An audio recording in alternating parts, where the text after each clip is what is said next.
नमस्कार, मैं doctor A के मिश्रा सूर्यांश एजुकेशनल एकेडमी के यूट्यूब चैनल पर आप सभी का स्वागत करता हूं। दोस्तों, हम लोग सैयद वंश को पढ़ रहे थे। सैयद वंश के अंतर्गत हम लोगों ने खिज्र खां को पढ़ा, जिसका शासनकाल 1414 ईस्वी से 1421 ईस्वी तक था। इसके बाद हम लोगों ने खिज्र खां के बाद हम लोगों ने मुबारक शाह को पढ़ा। ठीक है, मुबारक शाह को पढ़ा, जिनका शासनकाल 1421 ईस्वी से 1434 ईस्वी तक था। ठीक है, इसके बाद हम लोगों ने मोहम्मद शाह को पढ़ा, जिसका कार्यकाल जो है 1434 ईस्वी से 1443 ईस्वी तक था। यहां तक हम लोगों ने मोहम्मद शाह तक पढ़ लिया था। ठीक है, अब देखेंगे हम लोग अलाउद्दीन आलम शाह को। अलाउद्दीन आलम शाह पर हम लोग चर्चा करेंगे। अलाउद्दीन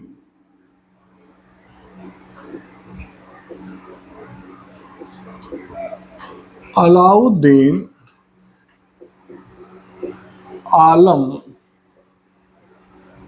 शाह, इसका कार्यकाल जो है 1443 से 1451 ईस्वी, 1443 से 1451 ईस्वी है। ठीक है, अब हम लोग देखते हैं कि अलाउद्दीन आलम शाह, मोहम्मद शाह के पश्चात उसका पुत्र कौन? अलाउद्दीन शाह। उसका पुत्र अलाउद्दीन शाह। अलाउद्दीन शाह जो है आलम शाह की उपाधि धारण, किसका? आलम शाह। आलम शाह की उपाधि, आलम शाह की उपाधि धारण कर दिल्ली की गद्दी पर बैठता है। आप देखेंगे कि यह जो है सैयद वंश का अंतिम शासक था।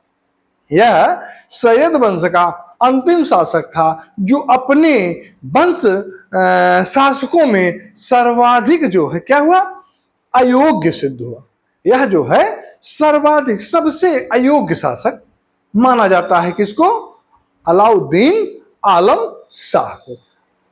ऐसा कहा जाता है कि इसके समय में एक जो है कहावत बहुत लोकप्रिय थी। क्या? देखो देखो शाह ए आलम का राज्य।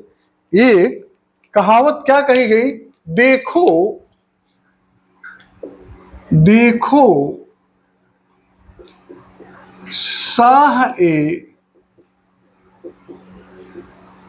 आलम का राज दिल्ली से कहां? पालमपुर। दिल्ली से पालमपुर तक ही क्या हुआ? सीमित गया, सीमित हो गया या हो गया। ठीक है, यह बहुत लोकप्रिय कहावत उस समय प्रचलित थी। अब देखेंगे कि इसी के समय में दिल्ली सल्तनत के शासन की बागडोर किसके हाथ में चली गई? सैयदों के हाथ से जो है लोदियों के हाथ में चली गई। सैयदों के हाथ से लोदियों के हाथ में इसी के समय में सैयद वंश के शासक से इसके लोदी वंश के शासक में दिल्ली की जो शासन सत्ता की बागडोर थी, ये परिवर्तित हो गई या ट्रांसफर हो गई। ठीक है, सुल्तान के मंत्री हैं कौन? सुल्तान अलाउद्दीन आलम शाह। अलाउद्दीन आलम शाह के मंत्री हमीद खां हैं। हमीद खां ने क्या किया? बहलोल लोदी को, बहलोल लोदी कौन है? लोदी वंश का संस्थापक। बहलोल लोदी को क्या करता है? आमंत्रित करता है दिल्ली पर। और बहलोल लोदी दिल्ली पर आता है और दिल्ली पर अधिकार कर लेता है। लेकिन आप देखेंगे तो ये पूछा जा सकता है कि बहलोल लोदी किसके आमंत्रण पर दिल्ली पर आकर अधिकार किया था? किसके आमंत्रण पर? अलाउद्दीन आलम शाह के मंत्री कौन थे? हमीद खां के आमंत्रण पर। ठीक है, हमीद खां के आमंत्रण पर दिल्ली पर अधिकार कर लिया। लेकिन आप देखेंगे कि कुछ समय तक बहलोल लोदी ने आलम शाह के प्रतिनिधि के रूप में क्या करता है? काम करता है। अंत में आप देखेंगे कि अंत में सुल्तान जो है 1447 ईस्वी में, ठीक है, कितना?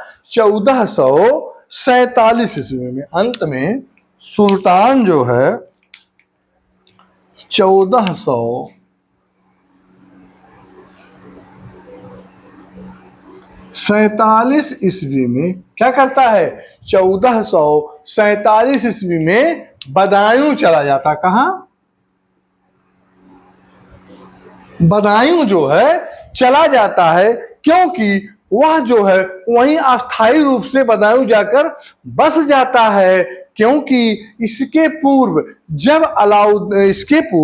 शासक बनने से पूर्व जो है अलाउद्दीन आलम शाह जो है बदायूं का राज्यपाल रह चुका था। कहां का? बदायूं का राज्यपाल यह जो है रह चुका था। कब?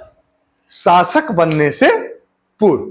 ठीक है, इसके बाद आप देखेंगे कि अलाउद्दीन आलम शाह दिल्ली शासन को अपने पत्नी के दो भाई, उसके पत्नी के दो भाई थे, उनके हाथ में सौंप देता है। वो दो भाई कौन थे?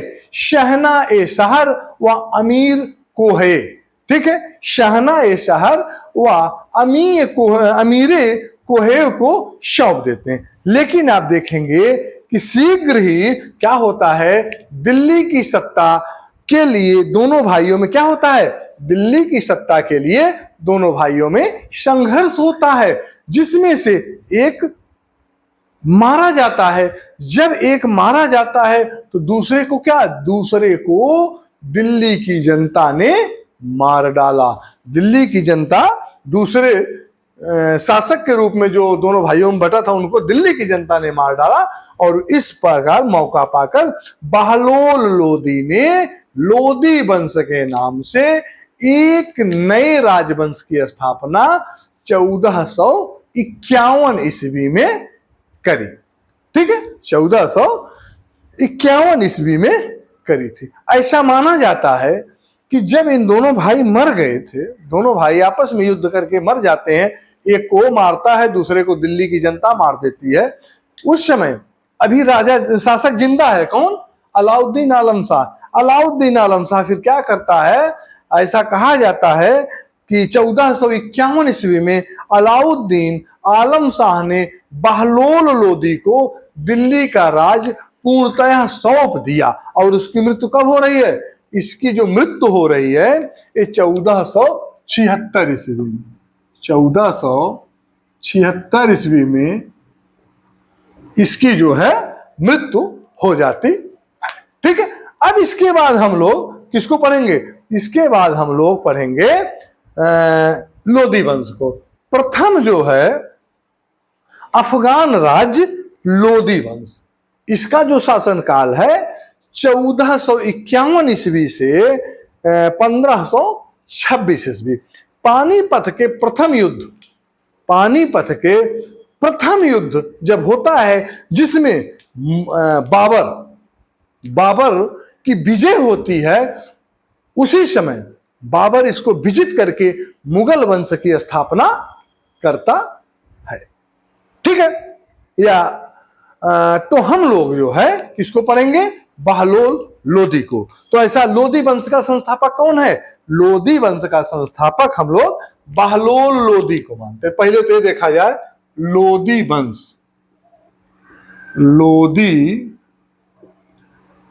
वंश, इसका जो शासन काल है, लोधी वंश का जो शासन काल है 1451 ईस्वी से 1526 ईस्वी तक, 1451 से 1526 ईस्वी तक।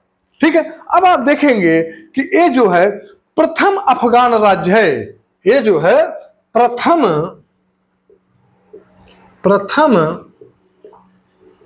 अफगान राज्य कहा जाता है। जिसका संस्थापक कौन है?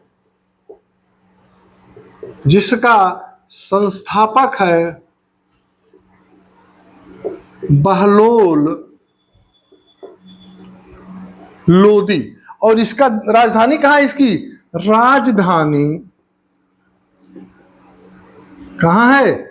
दिल्ली है, राजधानी दिल्ली है। ठीक है, अब आप देखेंगे कि बहलोल लोदी इसकी राजधानी परिवर्तित भी होती है। इसकी राजधानी आप देखेंगे तो दिल्ली कब से कब तक है? दिल्ली जो है 1451 से 1506 ईस्वी तक। कितना? 1451 से 1506 ईस्वी तक। कितने वर्ष? 56 वर्ष। कितने वर्ष? 56 वर्ष। लेकिन आप देखेंगे कि इसकी राजधानी फिर परिवर्तित होती कहां? इसकी राजधानी दिल्ली से आगरा आ जाती है। दिल्ली से आगरा कब से? 1506 ईस्वी से 1526 ईस्वी तक। कितना? 20 वर्ष। 20 वर्ष इसकी राजधानी कहां रहती है?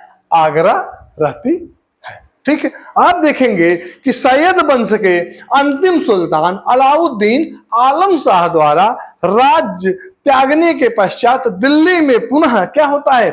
एक बार सत्ता एवं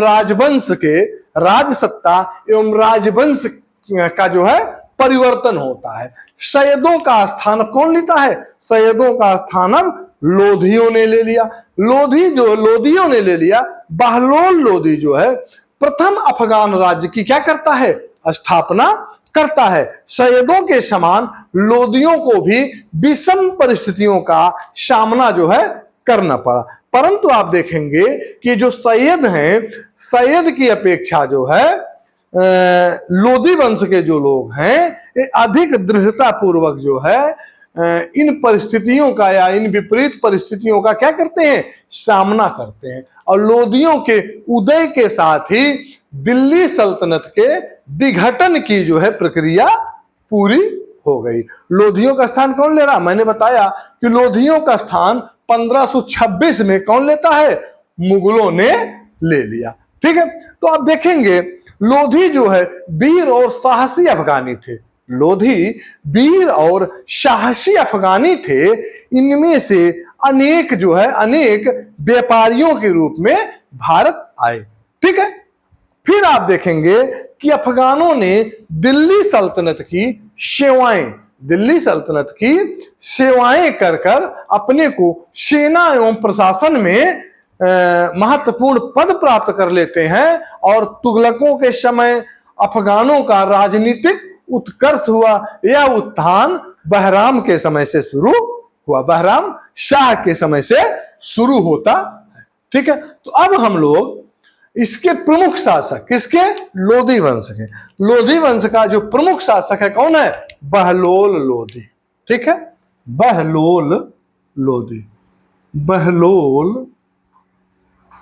लिखा गया है बहलोल लोधी। इसका जो कार्यकाल है, बहलोल लोधी का जो कार्यकाल है कितना है?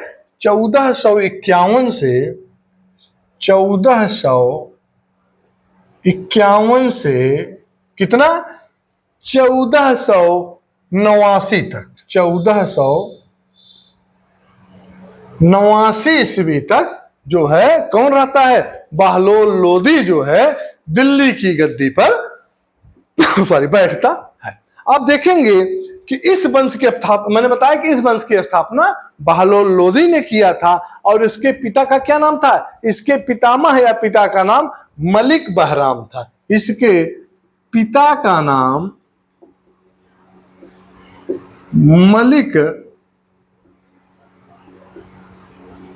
मलिक बहराम था। उसके पिता का नाम सही क्या था? मलिक काला। पितामह जो है मलिक बहराम है और पिता कौन है? मलिक काला। पितामह जो है मलिक बहराम, पिता जो है मलिक काला था। बहलोल जो है अफगानिस्तान के गिजलोई कबीले, किसका? अफगानिस्तान के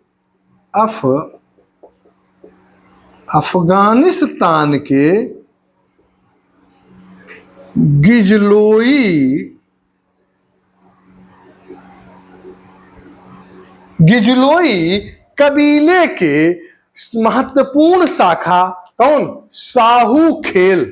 कहा? महत्वपूर्ण शाखा साहू खेल में पैदा हुआ था। क्या?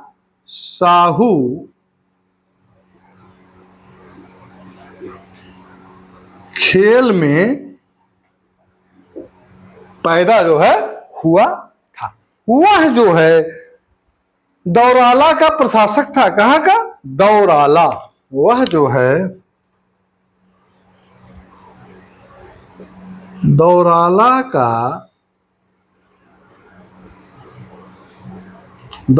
का प्रशासक था। बहलोल जब गर्भ में ही था, बहलोल जब गर्भ में था तभी उसके पिता की मृत्यु हो गई थी। जब ये गर्भ में था तभी इसके पिता की मृत्यु हो गई थी। ठीक है, हम लोग अभी क्या कर रहे हैं? हम लोग इसका सामान्य परिचय देख रहे हैं। सामान्य परिचय। ठीक है, हम लोग लोधी वंश का सामान्य परिचय पढ़ रहे हैं। तो जब वो गर्भ में था तभी उसके पिता की क्या होती है? मृत्यु हो जाती है। तो उसका लालन पोषण कौन करता है? उसका लालन पालन उसके चाचा मलिक सुल्तान शाह। कौन? उसके चाचा मलिक सुल्तान शाह। इसके चाचा कौन है? मलिक सुल्तान शाह। उसके चाचा मलिक सुल्तान शाह है, जिन्हें क्या कहा? इलम खां कहा। इलम खां इनका नाम था, इलम खां। ठीक है, मलिक सुल्तान शाह या इलम खां ने किया। और आप देखेंगे कि 19 अप्रैल 1451 में, कितना? 19 अप्रैल 1451 ईस्वी में उसका जो क्या होता है? राज्याभिषेक होता है। उसका राज्याभिषेक होता है तथा बहलोल लोदी जो है, बहलोल लोदी बहलोल शाह गाजी की उपाधि से, बहलोल लोदी बहलोल शाह गाजी, बहलोल लोदी बहलोल शाह गाजी, बहलोल शाह गाजी की उपाधि धारण करके दिल्ली का सुल्तान बनता है। तथा राज सत्ता अब सैयदों के हाथों से निकलकर किसके पास चली गई? राज सत्ता सैयदों के हाथों से निकलकर लोधियों के हाथों में चली गई। ठीक है, फिर आगे हम लोग देखेंगे कि सरकी सुल्तान महमूद शाह का विवाह जो है सैयद वंश के अंतिम सुल्तान अलाउद्दीन शाह की पुत्री बीबी राजी से हुआ था। ठीक है, ध्यान दीजिएगा। सरकी सुल्तान, सरकी वंश की स्थापना कहां हुई थी? जौनपुर में। सरकी सुल्तान महमूद शाह का विवाह सैयद वंश के अंतिम सुल्तान अलाउद्दीन आलम शाह की पुत्री बीबी राजी से हुआ था। वह जो है बहलोल लोदी द्वारा दिल्ली का तख्त हथियाए जाने और अपने पिता के आपदस्थ किए जाने से क्या थी, क्षुब्ध थी। कौन? बीबी राजी। ध्यान दीजिएगा, बीबी राजी बहलोल लोधी जब उसके पिता से शासन सत्ता हथिया लेता है तो वो क्या होती है, वो बहलोल लोधी से क्षुब्ध हो जाती है। और आप देखेंगे कि बहलोल लोधी और महमूद शाह की सेना में पानीपत के निकट, ध्यान दीजिएगा, बहलोल लोधी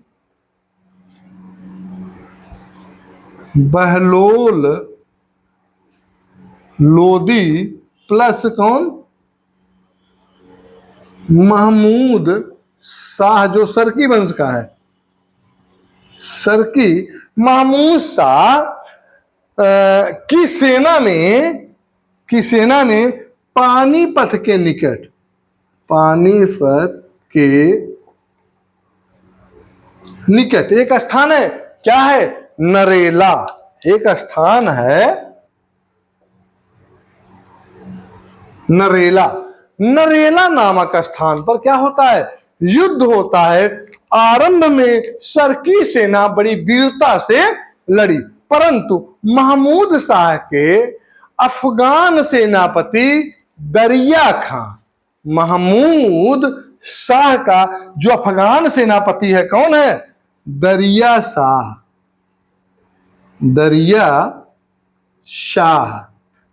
ठीक है, ये जो दरिया शाह है, सॉरी दरिया खां, ठीक है, दरिया खां, ये जो दरिया खां है क्या करता है, यह लोधी के युद्ध से अलग हो जाने के परिणाम स्वरूप क्या होता है, क्योंकि अब जब जो इसका सेनापति है, किसका, महमूद शाह का, महमूद शाह का सेनापति जब बहलोल लोधी से मिल जाता है, ठीक है, या अगर युद्ध से अपने को अलग कर लेता है तो एक प्रकार से मिलना ही हो गया। जब वह युद्ध को, लोधी के युद्ध से अपने को अलग कर लेता है तो क्या होता है, तो परिणाम बदल जाता है। परिणाम यह होता है कि सरकी सेना पराजित हो जाती है। ठीक है, सरकी सेना जो है यहां क्या करती है, पराजित हो जाती है। इसके बाद आप देखेंगे कि ग्वालियर के अंतिम अभियान के बाद, कहां, ग्वालियर,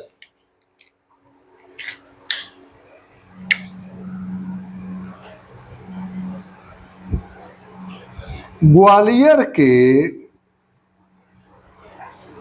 अंतिम अभियान, जब अंतिम अभियान के बाद दिल्ली लौटते समय लू लगने से, बीमार होने के कारण, क्या, लू लगने से इसको क्या होता है, लू लग जाती है और बीमार पड़ जाता है। और बीमारी के पश्चात 12 जून 1489 ईस्वी को मिलावली, कहां, मिलावली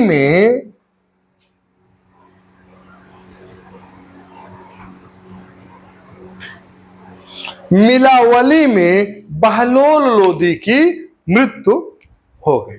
ठीक है, आप देखेंगे कि बहलोल लोधी की जो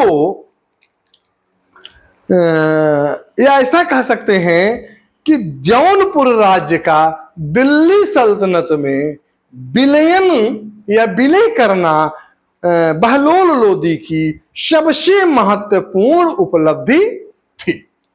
ठीक है, तो पूछा जा सकता है, पूछा भी गया है परीक्षा में, ये पूछा जाता है कि जौनपुर को या जौनपुर राज्य को दिल्ली सल्तनत में विलय किसने किया था, या निम्न में से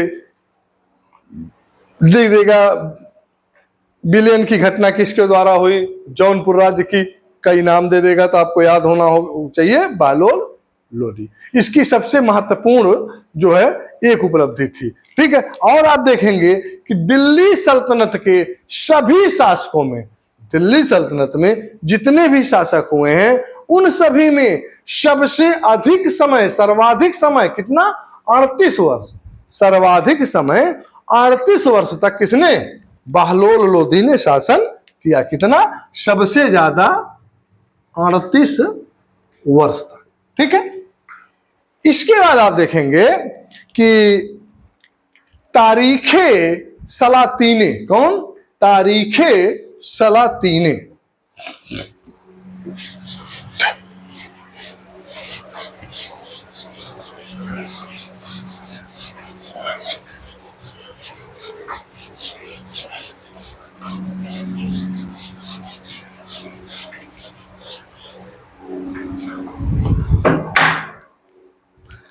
तारीखे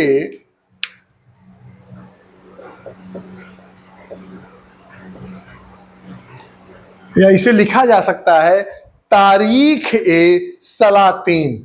तारीखे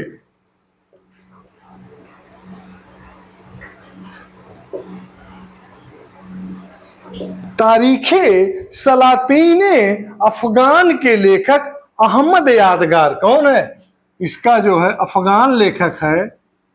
अफगान लेखक कौन है बताइए? अफगान लेखक अहमद यादगार। कौन? अहमद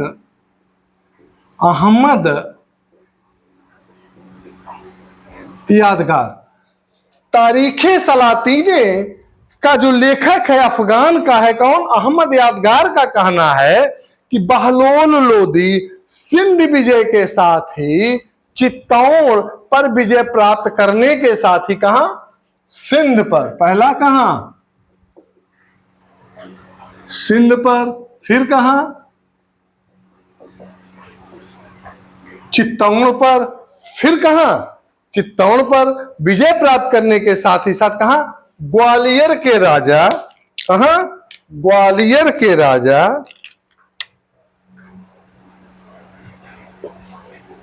ग्वालियर के राजा कौन? मान सिंह। ग्वालियर के राजा मान सिंह को पराजित करके, इनको पराजित करता है और 80 लाख टका 80 लाख टका जो है क्या करता है? वसूल किया। 80 लाख टका इनसे वसूल करता है। ठीक है।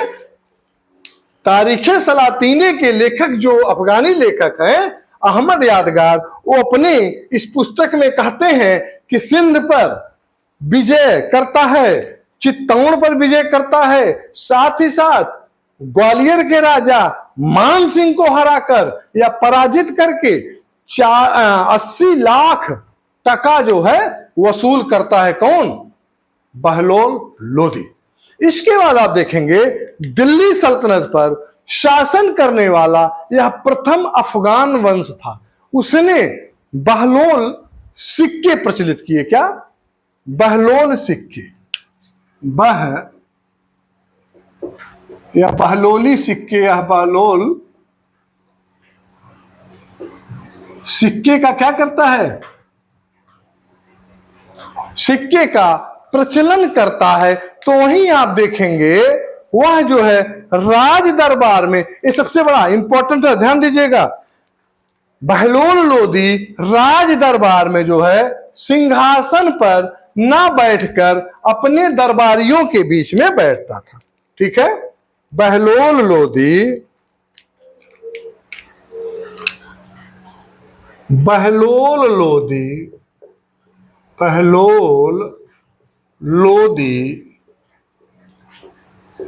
दरबार में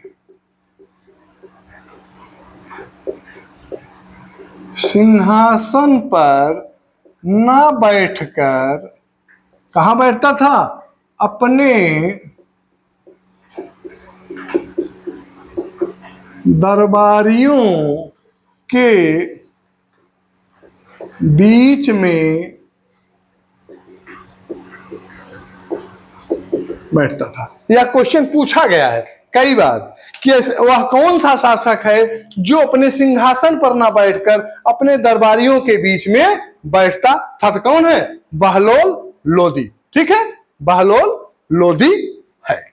फिर आप देखेंगे कि बहलोल लोदी राज दरबार में सिंहासन पर नहीं बैठता था। कहां बैठता था? अपने दरबारियों के बीच बैठता था।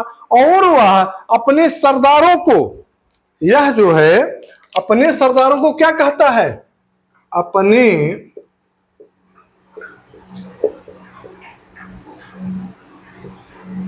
यह अपने सरदारों को एक नाम देता था। नाम दिया था क्या? मसनद ए आली। क्या? मसनद ए आली। ठीक है, अपने सरदारों को मसनद ए आली कहकर क्या करता था? कहकर पुकारता था। पुकारता था। ठीक है, अब इसके बाद हम लोग देखेंगे बहलोल लोदी के बाद हम लोग किसको पढ़ेंगे? बहलोल लोदी के बाद हम लोग सिकंदर लोदी को पढ़ेंगे। लेकिन हम लोग सिकंदर लोदी को नेक्स्ट वीडियो में पढ़ेंगे। लेकिन आप जानिएगा कि सिकंदर लोदी का जो शासनकाल है, सिकंदर लोदी का जो शासनकाल है कितना है? सिकंदर लोदी का शासनकाल, सिकंदर लोदी ये जब 1489 ईस्वी में इसकी मृत्यु होती है, तो 1489 ईस्वी में ही बहलोल लोदी की मृत्यु के पश्चात उसका तीसरा पुत्र, क्या नाम है? निजाम खां। निजाम खां। यह जो निजाम खां है, यह जो है सिकंदर शाह लोदी, क्या?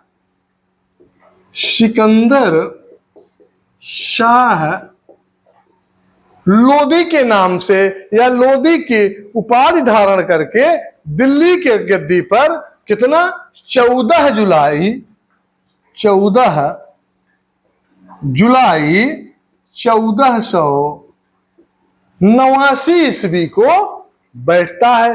तथा यह जो शासन करता है 1517 ईस्वी तक दिल्ली की गद्दी पर बैठता है।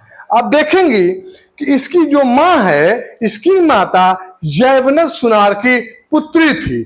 ठीक है, और इसको जो है निजाम खां को या सिकंदर शाह लोदी को एक महान शासक भी माना जा सकता है। आप देखेंगे कि लोधी वंश का, दिल्ली सल्तनत का अंतिम महान शासक अगर किसी को कहा जा सकता है तो निजाम खां या सिकंदर शाह लोदी को कहा जा सकता है। सिकंदर लोदी या सिकंदर शाह लोदी भूमि मापन हेतु गज ए सिकंदरी नामक पैनामे का प्रचलन किया था। ध्यान दीजिएगा, गज ए सिकंदरी, ये बहुत बार परीक्षा में पूछा गया है। ये कौन सी विधि है? भूमि मापन हेतु प्रयोग में लाया जाता था। यह बहुत बार परीक्षा में पूछा गया है। तो हम लोग निजाम खां जो सिकंदर शाह लोदी के नाम से दिल्ली के गद्दे पर बैठता है, जिसका कार्यकाल कितना? 1489 से 1517 ईस्वी तक है, इस पे हम लोग कल चर्चा करेंगे। बस आज इतना ही। बस आप लोगों से निवेदन है, मेरे इस वीडियो को अधिक से अधिक शेयर करिए, लाइक करिए, सब्सक्राइब करिए, लोगों तक इस वीडियो को पहुंचाइए, इस कंटेंट को पहुंचाइए, जिसके माध्यम से आने वाली प्रतियोगी परीक्षाओं में लोग इससे लाभान्वित हो सकें। इन्हीं शब्दों के साथ बहुत बहुत धन्यवाद।